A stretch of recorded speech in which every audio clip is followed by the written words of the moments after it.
तो कैसे हैं आप लोग? बिल्कुल ठीक। खैर, अपनी नाक से उंगली बाहर निकालो और शुरू करते हैं बिना किसी बकचोदी के। हाँ, ये वही फरीदाबाद का लौंडा है जिसने एक पूरे ऐप को ही वायरल कर डाला है। ट्विटर के धागे खोल चुका 20 साल का ये लड़का है अजय नागर उर्फ कैरी मिनाटी, और जिसकी इसने लगाई है वो है एक छोटू सा प्यारा सा app TikTok. By the way, इतना भी छोटा नहीं है, इसके 1 बिलियन से ज़्यादा डाउनलोड्स हैं। नमस्कार, ये है डम एंगल ओरिजिनल्स और आज की कहानी है एक ऐसे ऐप की जिसने सोशल मीडिया इन्फ्लुएंसर्स की दुकान खड़ी करने में भरपूर मदद की है हमारे देश में। तो आओ यार, अपने कान में ईयरफोन्स डाल लो। क्या डाल भी लिए? बहुत तेज हो रहा है, बहुत तेज हो रहा सालो। पर एक सवाल ये भी है कि अचानक से YouTube के सारे रिकॉर्ड्स तोड़ने के तुरंत बाद ये वीडियो YouTube से गायब कैसे हो गया। एक रिवॉल्यूशन बन चुका ये वीडियो शायद अब कभी YouTube पर ना दिखेगा, पर इसने जो काम कर दिखाया है वो सराहनीय है। YouTube जनरली अब्यूजिंग कंटेंट को सपोर्ट नहीं करता, पर इसका मतलब ये नहीं है कि वीडियो को डिलीट कर दे। वो मोनेटाइजेशन बंद कर देता है, पर इस केस में तो कैरी ने पहले से ही मोनेटाइजेशन ऑफ कर रखा था। तो क्या ये YouTube बॉट की घिनौनी हरकत है? ऐसा भी होना संभव है कि शायद गुस्साए हुए टिकटॉक के बंदरों ने रिपोर्ट करके इस वीडियो को डाउन किया हो। फाइनली लास्ट पॉसिबिलिटी ये है कि शायद कैरी ने खुद इसे डिलीट किया हो, पर इसके चांसेस बहुत कम हैं। वो ऐसा क्यों करेगा? चाहे जो भी हुआ हो, इस वीडियो के बाद कैरी उर्फ अजय नागर को देश का चप्पा चप्पा जानता है और उनके साथ खड़ा भी है।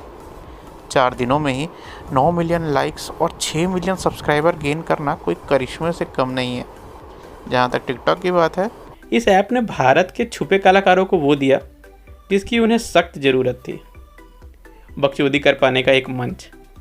हर साल चाइना इंडिया में बहुत सारी चीज़ें भेजता है, जैसे कि ओप्पो वीवो के फ़ोन्स, दिवाली के लिए डिफेक्टिव लाइट्स और कभी कभी वायरस के फ्री सैंपल्स।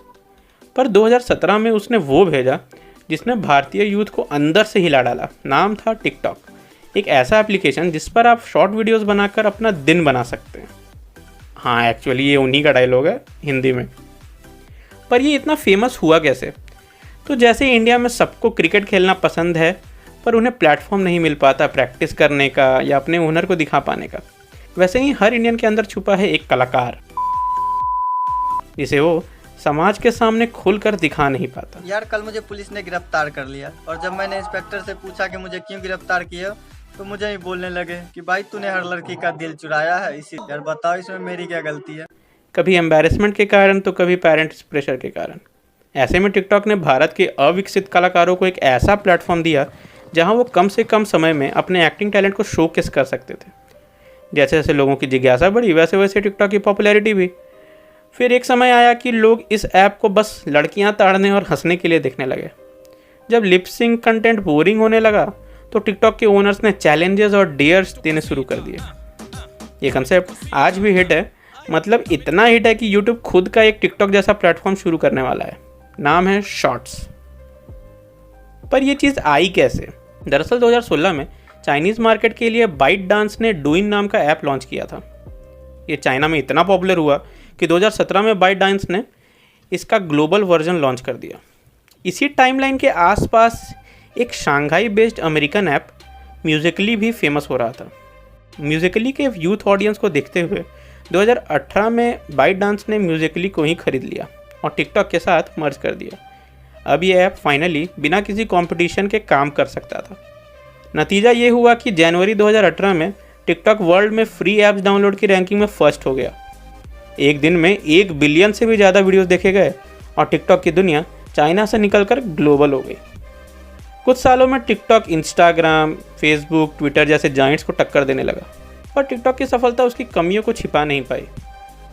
पोर्नोग्राफिक कंटेंट की आज़ादी, लीनियंट फंक्शनिंग और सिक्योरिटी कंसर्न्स के कारण टिकटॉक अलग अलग देशों में अलग अलग लीगल एक्शन झेल रहा है। कोपा ने तो टिकटॉक पर ऐसा केस ठोका कि उसे एक अलग किड्स सेक्शन ही बनाना पड़ गया। पर उससे टिकटॉक के यूज़र्स में कमी नहीं आई। 75 से ज़्यादा लैंग्वेजेस में ऑपरेट कर रही टिकटॉक की लिस्ट चेक करें तो आप पाएंगे कि इसमें इंडियन सेंट्रिक लैंग्वेजेस की होड़ लगी है। बात साफ है कि टिकटॉक कहाँ की पब्लिक को कितना टारगेट कर रहा है। ऑब्वियसली वहाँ जहाँ सबसे ज़्यादा पॉपुलेशन है। चाइनीज़ रेजिम ऐप के पीछे छिपकर अपनी जेब भर रहा है। सब कुछ ठीक चल रहा था, सबसे क्रिंजी एक्ट्स हिट हो रहे थे और लोगों की पॉपुलैरिटी टिकटॉक पे आसमान छू रही थी। पर यह पॉपुलैरिटी टिकटॉक तक ही सीमित थी।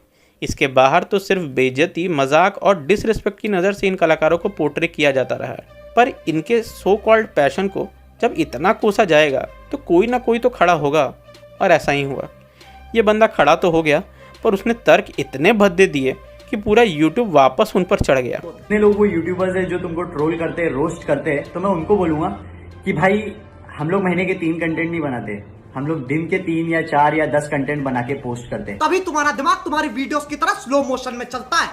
और इस खेल का नाम बना यूट्यूब वर्सेस टिकटॉक, जिसमें कोई विनर है ही नहीं, क्योंकि दोनों चीज़ें में कोई समानता ही नहीं है, ना ही बनाना चाहिए।